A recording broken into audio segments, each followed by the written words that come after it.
Esperar um pouquinho para ver quem entra.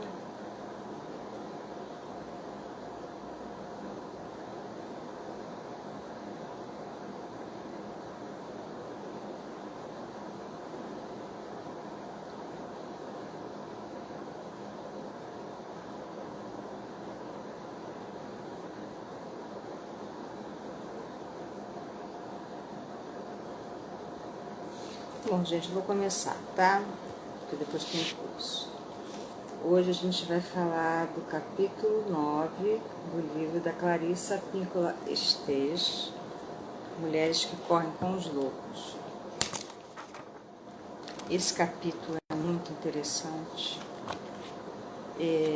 O anterior, O Corpo Jubiloso, eu achei muito interessante, mas esse aqui é fantástico. Dá muita coisa ao que falar, né? Ao que pensar. Ele realmente mexeu muito comigo, muito mesmo. Acho que vale a pena, quem não leu, tentar ler, refletir, porque é muito interessante, né? É a volta ao lar, o retorno ao próprio self. E ela vai falar da história da pele de foca. Tá? A história é pequenininha até, também não é muito grande não. Tá? Bom, ela fala de um lugar onde os céus são brancos, a neve é branca, e as pessoas e cães e ursos que lá vivem, né, que são todos muito pequenininhos, são pontinhos minúsculos nesse lugar. E, bom, lá nesse lugar morava um homem muito solitário, né, cujas lágrimas haviam aberto fundos abismos no seu rosto. E ele tentava sorrir e ser feliz. Ele caçava, colocava as armadilhas, dormia bem, mas sentia muita falta de companhia. Aí, numa noite em que ele foi caçar, depois que escureceu, a lua subiu no céu, começou a reluzir, e ele chegou a uma enorme rocha malhada no mar. E ele começou a distinguir movimentos extremamente graciosos em cima dessa rocha velha. Então ele foi se aproximando, e quando ele viu, tinha um pequeno grupo de mulheres dançando, mulheres nuas, e elas dançavam de uma forma muito interessante.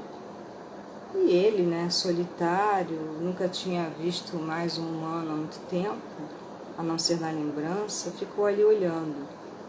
E elas pareciam feitas de leite da lua, de tão brancas, né, e a pele cintilava sob a luz do luar. Ele ficou ali entretido, olhando, ouvia elas sorrindo, os risos. Ele ficou ali confuso, sem saber o que fazer, deslumbrando.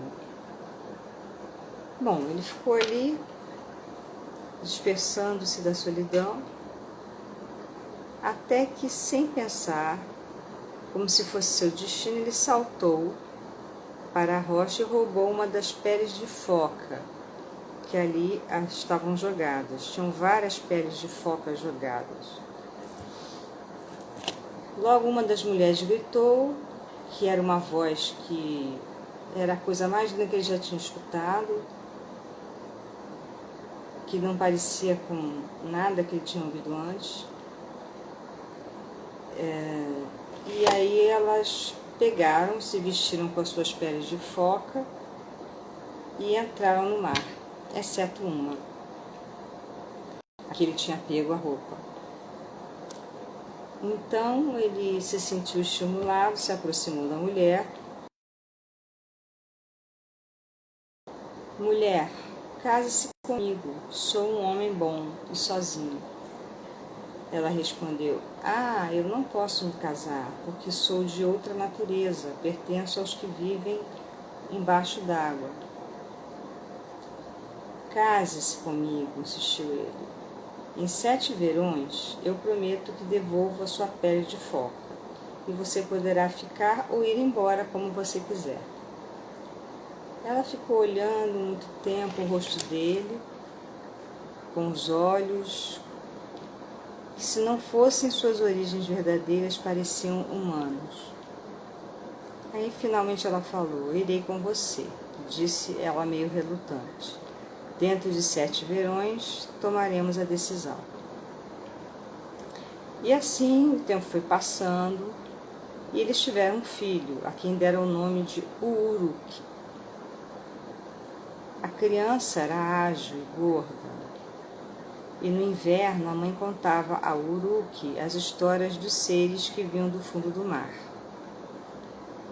Quando a mãe levava Uruk para a cama, ela lhe mostrava pelo buraco da ventilação as nuvens e todas as suas formas. E ela contava histórias da vaca marinha, da baleia, da foca, do salmão, pois eram essas criaturas que ela conhecia. Aí o tempo foi passando e nada dela ser devolvida. Aliás, a pele ser devolvida para ela. E a pele dela começou a ressecar. A princípio descamou, depois passou a rachar, as pálpebras começaram a descascar, o cabelo da sua cabeça a cair. E ela começou também a não enxergar direito, né? Ela começou a definhar. Até para andar, ela tinha que segurar nas paredes. Bom, aí as coisas iam dessa forma, até que uma noite o menino escutou gritos. Ele ouviu um rugido de urso, que era seu pai repreendendo a mãe. Ouviu também um grito como o da prata, que ressoa como uma pedra, que era sua mãe. Você escondeu minha pele de foca, dizia a mãe, há 7 anos, e agora está chegando o 8º inverno. Quero que me seja devolvida aquilo de que sou feita. Aí o marido disse: E você, mulher, você me deixará se lhe der a pele? Não sei o que faria, só sei que preciso daquilo que pertenço, disse a mulher. E você me deixaria sem mulher e a seu filho sem mãe, você é má. Com essas palavras ele se afastou com violência e desapareceu noite adentro. O menino adorava a mãe, ele tinha medo de perdê-la e por isso chorou até dormir. Só que um tempinho depois ele ouviu um barulho estranho, como se fosse um vento chamando Uruk, Uruk. E ele pulou da cama, se vestiu e saiu correndo pela estrada, correu até o penhasco, onde se via a água, e lá bem longe, no mar encapelado, estava uma foca prateada, imensa e peluda. Sua cabeça era enorme, seus bigodes lhe caíam até o peito. Chamava por ele, Uruk, Uruk. O menino foi descendo o penhasco de qualquer jeito e bem junto à base tropeçou numa pedra. Ou melhor, não era uma pedra, uma trouxa. Quando ele foi ver, na verdade aquela trouxa era a roupa da mãe, a vestimenta de foca. Uruk, Uruk, o menino abriu a trouxa, cheirou a pele de foca da mãe, sentiu o perfume da pele da mãe e súbito ele sentiu que mais uma vez a alma da mãe passou pela dele. A velha foca foi embora e o menino escalou o penhasco, voltou correndo para dentro de casa com a pele de foca e deu para a mãe. Ela começou a vestir sua pele de foca. Ele ficou com medo dela ir embora, mas ela pegou o menino debaixo do braço, levou ele para o mar. E dentro do mar ela caiu junto com ele. Como ele era meio foca, meio gente, ele também conseguia respirar debaixo d'água. Eles nadaram muito até o fundo e entraram num abrigo subaquático das focas. E ali dentro havia os pais dela, que perguntaram como ela estava. E ela falou: eu magoei um ser humano, um homem que deu tudo para que eu ficasse com ele, mas não posso voltar para ele, porque se eu fizer eu estaria me transformando em prisioneira. E o menino? Perguntou a avó. Ela chorou e juntos eles choraram. E assim passou-se alguns dias, exatamente o período o qual ela voltou a ter brilho nos cabelos e nos olhos, e recuperou a sua pele, e recuperou todas as suas formas. Estava bem. Chegou, porém, a hora de devolver o menino à terra. Nessa noite, a avó foca e a mãe do menino nadaram com a criança entre eles. Vieram subindo de volta ao mundo da superfície. Ali colocaram o menino e foram embora. E ela falou para o garoto que ela estaria sempre com ele. Falou assim: basta que você toque algum objeto que eu toquei, minhas varinhas de fogo, faca, minhas esculturas de pedra, que eu soprarei nos seus pulmões um fôlego especial para que você cante suas canções. Bom, a velha foca prateada e sua filha beijaram o menino e depois se afastaram. E o Uruk ficou lá. E depois, com o passar do tempo, ele cresceu, se tornou um famoso tocador de tambor, cantor e inventor de histórias. Dizia-se que tudo isso decorria do fato dele, quando menino, ter sobrevivido e ser carregado para o mar pelos enormes espíritos das focas.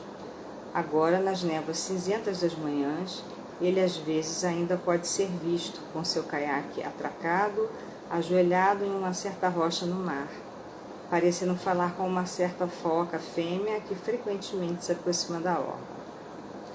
Embora muitos tenham tentado caçá-la, sempre fracassaram. Ela é conhecida como a brilhante, a sagrada, e dizem que, apesar de ser foca, seus olhos são capazes de retratar expressões, aquelas expressões sábias, selvagens e amorosas. Oi, cara. Então, esse capítulo em especial, ela fala muito sobre uma outra questão importante, né? Ela fala do aprisionamento da alma, até o título, né, do capítulo tem a ver com isso. A preservação do self, o aprisionamento da alma. Quando a foca é presa, né? Presa, vamos dizer, ela é praticamente raptada, né? Que ele pega a pele dela e fala que vai devolver e tal. Ele tira dela essa alma selvagem que era a de ser foca, né? E ela foi viver uma vida comum de mãe, cuidar de um lar, enfim, do filho. Só que ela não resistia mais, ela queria voltar, né, para a alma dela, para a alma de verdade, para a família dela, para onde ela pertencia. Ela fala a respeito dessa questão, né, de como às vezes nós estamos vivendo melhor, em cativeiros, as mulheres principalmente, né? Como a gente se deixa prender por situações e não percebe, e nós perdemos esse contato nosso com a nossa alma, né? Com o que é mais verdadeiro em nós, aquilo que nos faz falta, né? Aquilo que nos faz ter brilho nos olhos, aquilo que nos faz ter vontade de viver, né? Então ela fala assim: a pele na história não é tanto um objeto, mas a representação de um estado de sentimento, de um estado de ser, um estado que é coeso, profundo e que pertence à natureza feminina selvagem. Quando a mulher se encontra nesse estado, ela se sente inteira, dona de si mesma, em vez de se sentir fora de si mesma, a se perguntar se ela está agindo corretamente, se está pensando certo. Embora esse estado de comunhão consigo mesma seja um estado com o qual ela ocasionalmente perca contato, o tempo que ela anteriormente passou ali a sustenta enquanto ela se dedica ao seu trabalho no mundo. A volta periódica ao estado selvagem é o que reabastece suas reservas psíquicas para seus projetos, sua família, seus relacionamentos, sua vida criativa no mundo objetivo. E ela fala que nós perdemos essa pele da alma quando nós ficamos muito envolvidos com o ego. Ela fala que nós nos tornamos por demais exigentes, perfeccionistas, quando nos martirizamos desnecessariamente. Nós somos dominados por uma ambição cega ou quando nos sentimos insatisfeitas com o próprio self, com a família, a comunidade, a cultura, o mundo. Se não fazemos nem dizemos nada a respeito disso, também quando fingimos ser uma fonte ilimitada para os outros, quando não fazemos o possível para nos ajudar. Ela defende que a gente tem que manter uma conscientização delicadamente imaculada a respeito dos nossos valores e utilidades.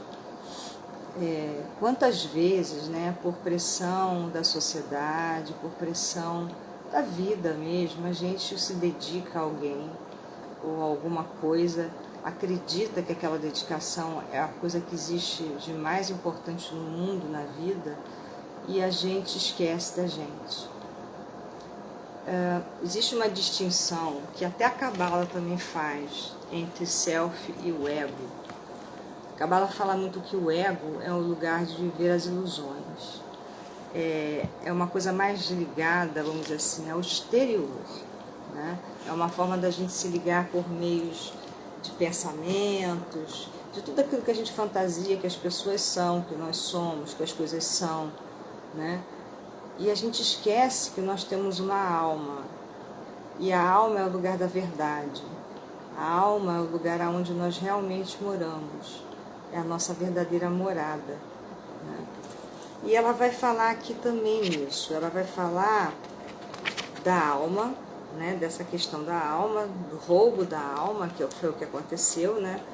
E ela vai falar dessa questão, né, de que a gente precisa voltar de vez em quando para essa alma, para se reabastecer. A gente não pode esquecer. Você não precisa fugir, você não precisa desaparecer do mundo para estar com você o tempo todo, mas é necessário de vez em quando saber voltar para esse lugar, passar um tempo, ficar com você mesma e descobrir os seus verdadeiros desejos, sua criatividade, suas necessidades, né? E ela diz que o homem, aqui no caso da história, o homem solitário, que rouba a pele de foca, representa o ego na psique da mulher, né? Que esse ego, exatamente, né, ele vai determinar como nós medimos as fronteiras entre o mundo concreto e a nossa identidade, né? O ego e a alma lutam pelo controle da força da vida. No início da vida, o ego, com seus apetites, é frequentemente quem manda. Ele está sempre inventando alguma coisa que tem um cheirinho delicioso. O ego tem muita força durante esse período. Ele relega a alma aos trabalhos mesquinhos da cozinha.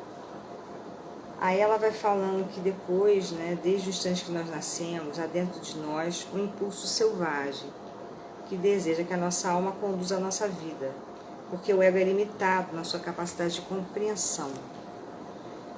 Ela fala assim: imaginemos o ego preso a uma rédea, permanentemente relativamente curta. Ele só consegue penetrar até certo ponto nos mistérios da vida e do espírito. Geralmente ele fica assustado, ele tem o mau hábito de reduzir toda a força espiritual a isso ou aquilo. Ele exige fatos que sejam observáveis, provas que sejam de natureza mística ou das sensações raramente combinam bem com o ego. É por isso que ela diz que o ego é solitário, porque ele é limitado na sua imaginação. Ela fala da psicologia de Jung, né, que o ego é frequentemente descrito como uma pequena ilha da consciência, flutuando no mar do inconsciente. Que o ego nasce em nós, a princípio, como um potencial, mas é moldado, trabalhado e preenchido com ideias, valores e deveres pelo mundo que nos cerca, os nossos pais, os nossos mestres, a cultura, né? E assim vai. Entretanto, se não for permitida a natureza selvagem emanar pelo ego, dando-lhe cor, sabor e capacidade de resposta instintiva, então, muito embora a cultura possa não aprovar o que foi criado nesse ego, ela não aprova, não pode nem irá aprovar um tratamento tão incompleto da sua obra.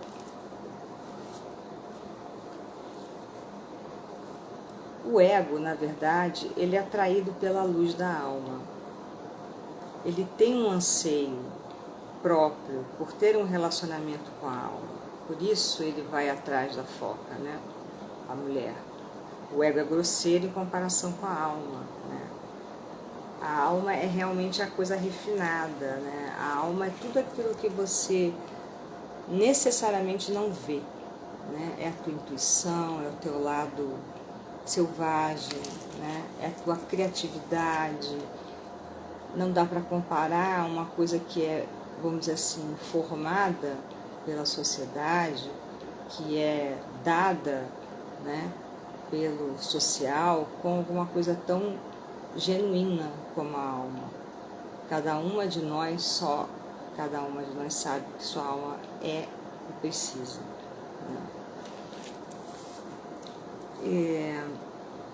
Aí ela vai falar da criança espiritual. Então ela fala o seguinte: a união dos opostos entre o ego e a alma produz algo de infinito valor, a criança espiritual.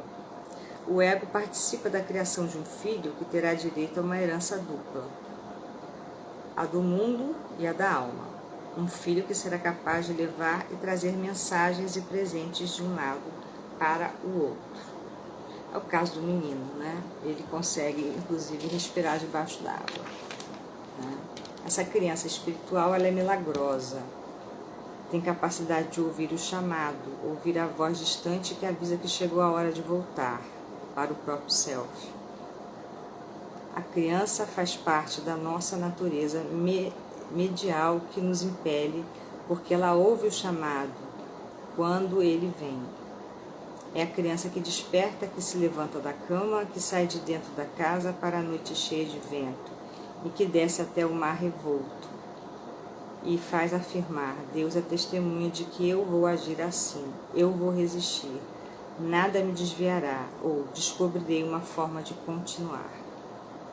É a criança que devolve a pele da foca, o menino, né? A pele da alma para a mãe. É a criança que lhe possibilita a volta ao lar.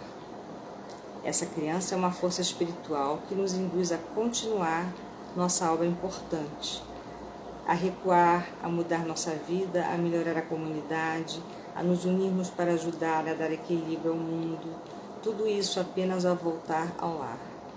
Se quisermos antecipar de tudo isso o difícil casamento entre a alma e o ego, precisa ser realizado, o filho espiritual precisa nascer. O resgate e o retorno são os objetivos a serem atingidos. Então é importante, né, que a gente não esqueça da nossa alma, né? E isso é uma coisa que ela vai falar o capítulo inteiro. Ela vai continuar falando que a maioria das depressões, tédios, confusões errantes da mulher é causada por uma severa restrição da vida da alma, na qual a inovação, o impulso e a criatividade são proibidos ou limitados. A gente se perde, né, no meio das coisas que a gente vai fazendo, que a gente vai levando, mil tarefas, cada hora é uma desculpa às vezes, né? Eu não vou... Porque olha só, voltar para a alma, como ela fala aqui, não seria você pegar e fazer uma viagem, tirar umas férias, não é isso. Não é você sair de casa para depois, sei lá, ir para um lugar e descansar. É um outro tipo de viagem, é um contato íntimo com você mesma, é um autoconhecimento, na verdade.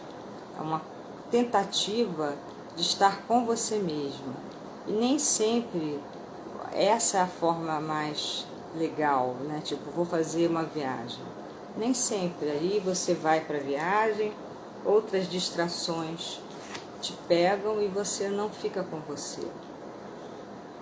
Podem ser momentos, por exemplo, de pura criatividade. Pode ser pintar, pode ser ler, pode ser andar descalça em algum lugar, enfim, algo que te conecte com você, né? Uma coisa que realmente te ligue você a você mesma. Então você, cada um, né, cada uma de nós tem que descobrir esse caminho. Qual é o seu caminho? Cada uma tem o seu caminho. Oi, Cris. Então,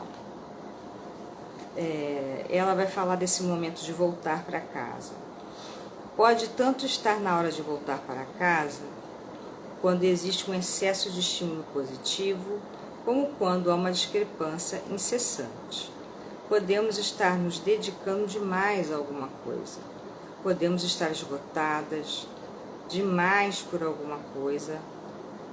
Podemos estar sendo amadas demais, amadas de menos, trabalhando demais, trabalhando de menos. Cada um desses casos custa muito caro.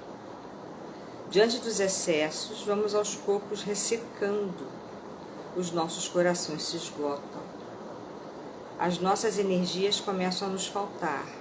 E surge em nós um misterioso anseio por alguma coisa, para a qual quase nunca temos um nome. Quem é que já não sentiu isso? Tem uma música até do Legião que fala uma coisa assim, saudades daquilo que eu nunca vi, né? Não sei se vocês lembram dessa letra. A gente tem uma saudade de algo que a gente parece que nunca viu, a gente não sabe denominar. Eu acho que é uma sensação que todo mundo já deve ter sentido. Quem ouve o chamado e tem uma reação a ele é a pequena criança espiritual.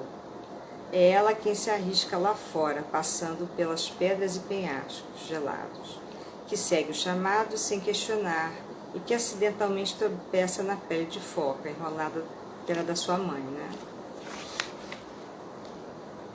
A inquietação da mulher durante esse período vem muitas vezes acompanhada de irritabilidade.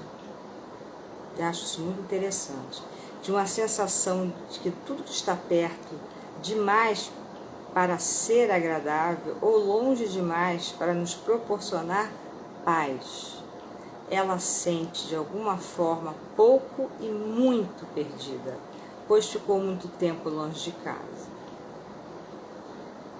Tais sentimentos são exatamente o que ela deveria ter. São uma mensagem que lhe diz, venha agora, que nos chama de volta, né? Essa sensação de irritação, essa sensação de não estar satisfeito, a sensação de não saber o que dizer, o que eu estou precisando, não sei. É de você mesma, alguma coisa que está dentro de você, que você está deixando de lado, você está vivendo. Às vezes até você pode estar vivendo uma boa vida, aparentemente, os outros não entendem por que você está assim, mas é uma coisa que está faltando mesmo, é uma falta.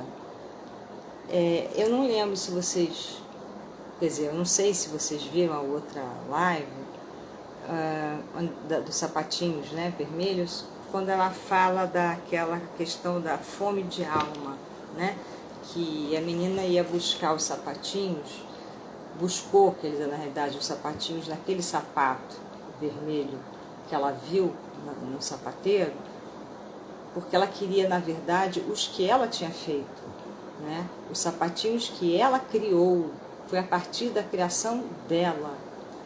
Era uma criação selvagem dela, da alma dela. Essa fome de alma que ela fala aqui também, né? É a mesma coisa, entendeu? É essa busca de alguma coisa que está aqui dentro, que nós podemos criar, que nos dá prazer de verdade, né? E a gente se engana com outros prazeres, como se esses prazeres aparentemente fossem nos satisfazer, mas não. Tem um buraco aqui dentro, tem um vazio e uma irritabilidade, às vezes, sem você saber explicar, né? Precisamos acordar, nos levantar e ver o que é. Assim, pode ser que saiamos no escuro aos trambolhões por algum tempo, tentando descobrir o que nos chama, mas como conseguimos impedir que nos convencêssemos a não atender ao chamado do lado selvagem? Invariavelmente acabamos por tropeçar na pele da alma. Quando respiramos esse estado da alma, automaticamente mergulhamos na sensação de que isto está certo e eu sei do que eu preciso. Ou seja, quando você esbarra mesmo no que você está precisando, você consegue fazer esse mergulho para dentro e achar, né? Você sente que é uma coisa verdadeira. Não tem como se enganar. Para muitas mulheres de hoje, não é a perambulação nas trevas à procura da pele da alma que é a mais apavorante, mas sim é o mergulho na água, a verdadeira volta ao lar, e especialmente a despedida em si, que são mais terríveis. Embora as mulheres estejam voltando para dentro de si mesmas, tratando de vestir a pele da foca, fechando-a bem e estejam prontas para partir, é difícil partir. É realmente difícil ceder, renunciar a tudo com que se esteve ocupada e simplesmente ir embora.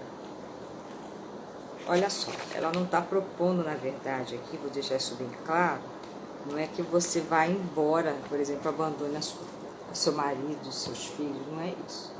Mas sim é fazer um mergulho para dentro de você. Esse mergulho dentro de você é um desconhecido.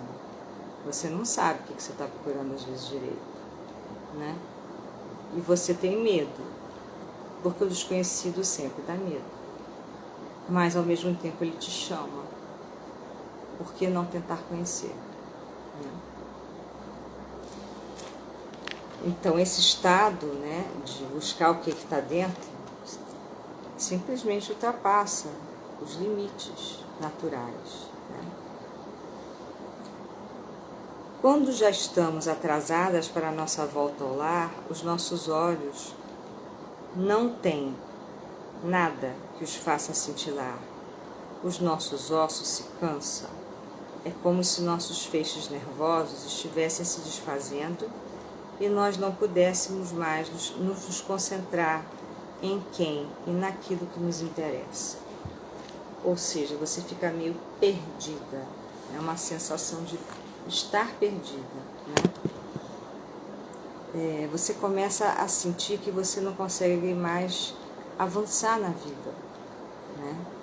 Que você não consegue mais escolher as coisas. Começa uma sensação de crise de estresse.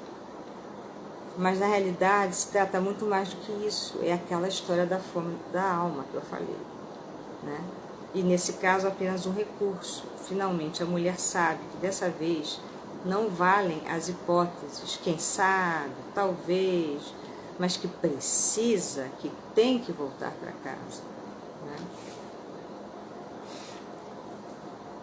As mulheres sabem quando estão atrasadas para voltar ao lar. Seu corpo está aqui e agora, mas sua mente está longe, muito longe. ela está morrendo de necessidade de vida nova.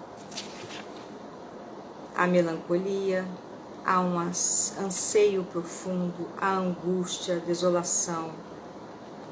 Mas ela fica assim na sua rotina diária. Eu sei, eu devia, mais. São esses mais na sua fala que denunciam inegavelmente que elas se atrasaram. A gente custa, né, dar sempre uma desculpa. Por exemplo, vou dar o exemplo da própria terapia. Quando você faz terapia, você está buscando a sua alma. Você está buscando se conhecer, você está olhando para dentro. Às vezes você começa a dar desculpas. Eu estou trabalhando muito. Eu estou cuidando do meu filho. Eu estou cuidando de não sei o quê. Para não continuar. Porque é um caminho escuro. É um caminho sem volta. Apesar de toda a dádiva que você recebe quando você se conhece, você esquece. Você esquece que você, na verdade, tem muito a ganhar com isso. Se conhecer, né? Mergulhar em você. Algumas mulheres temem que os que a cercam não compreendam a sua necessidade de voltar. E pode ser que nem todos entendam. No entanto, a mulher precisa entender essa necessidade por si mesma. Muita gente até usando o exemplo de terapia. Não é só terapia, tá, gente? Estou dando o exemplo da terapia. Que fala assim, para que você vai fazer terapia? Você não é maluca? Gastar dinheiro, perder seu tempo. Para quê? Você não precisa disso. Será? Fica a cargo de cada um pensar. Eu não dispenso a minha.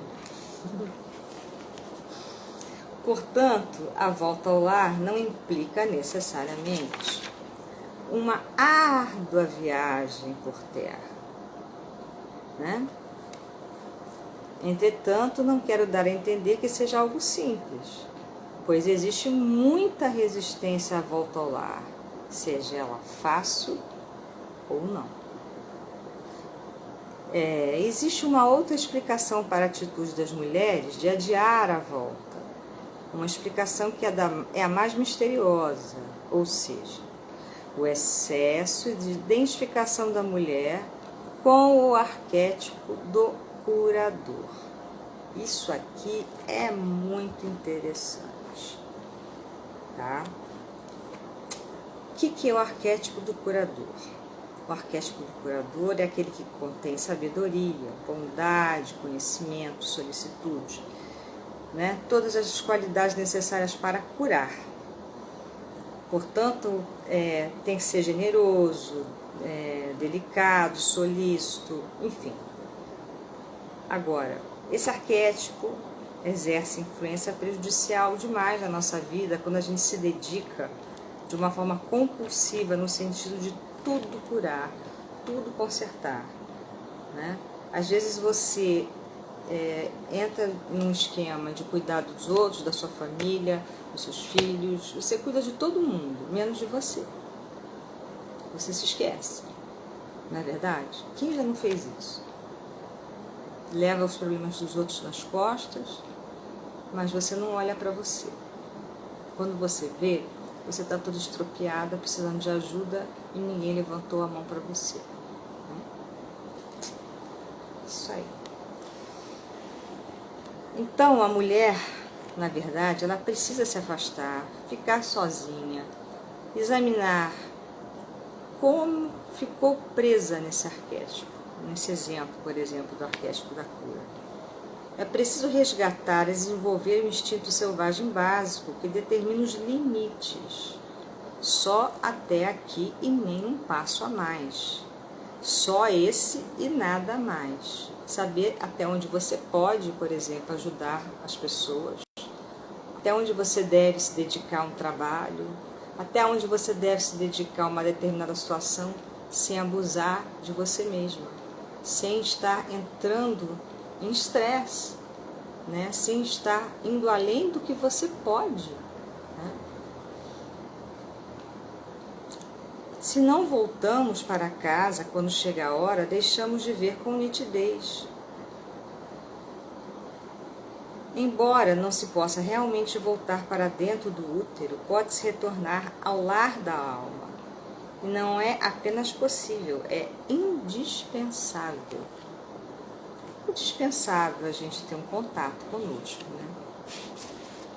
E é uma coisa incrível como as mulheres acabam se sacrificando. É uma coisa impressionante em prol de várias coisas, esquecendo dela mesma.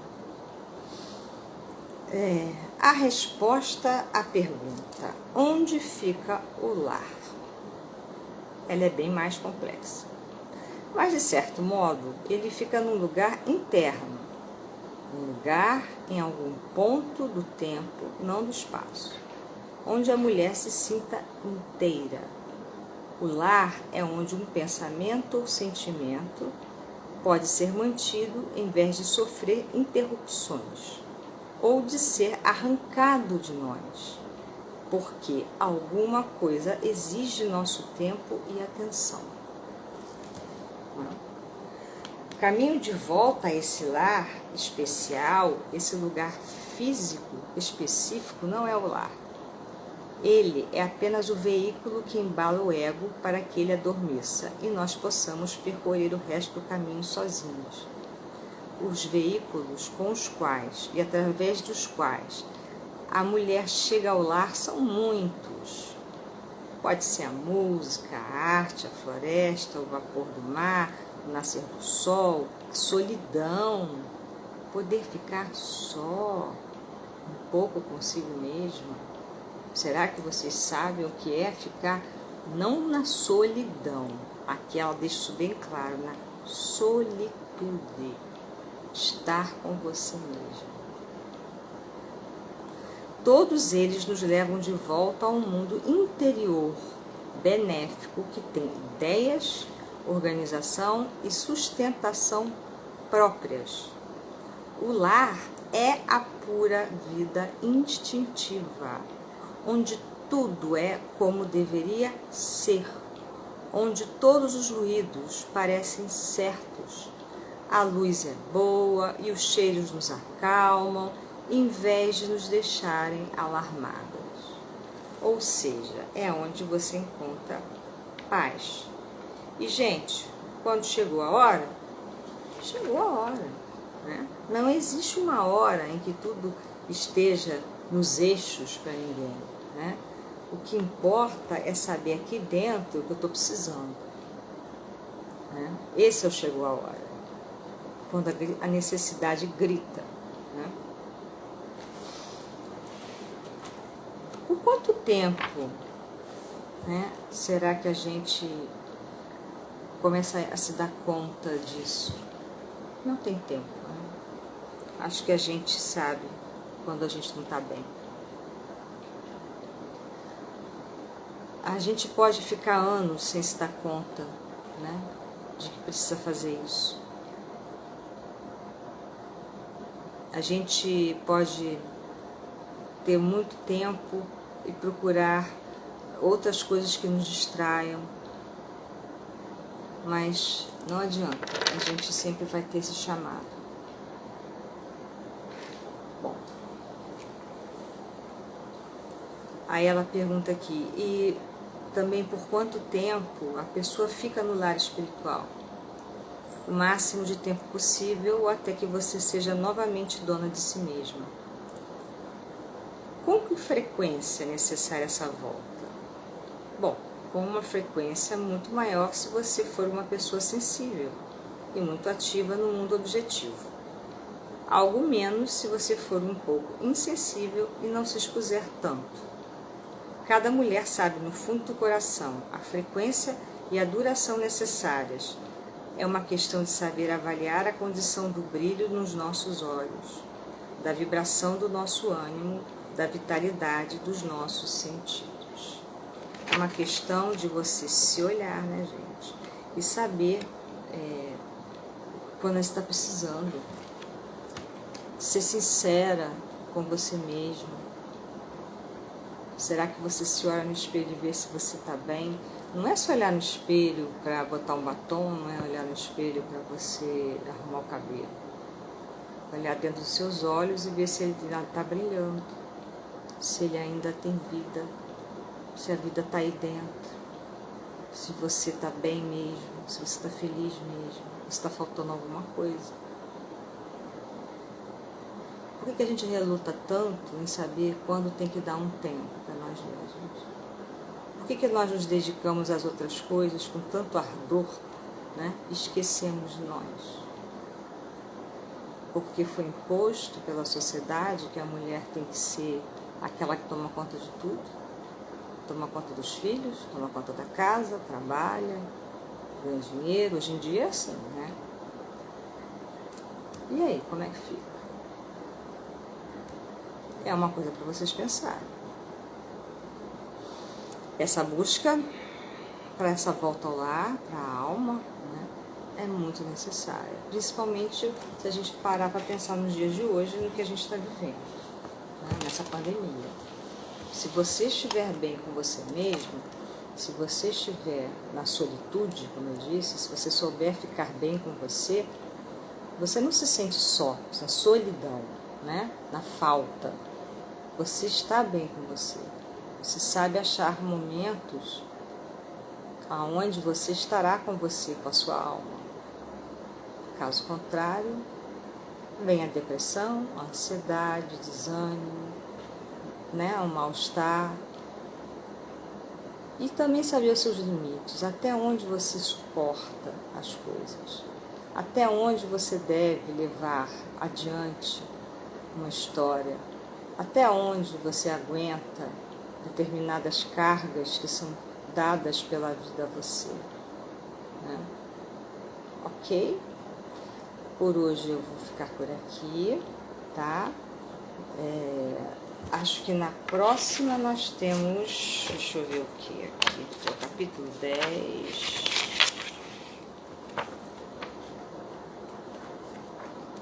As águas claras, o sustento da vida criativa.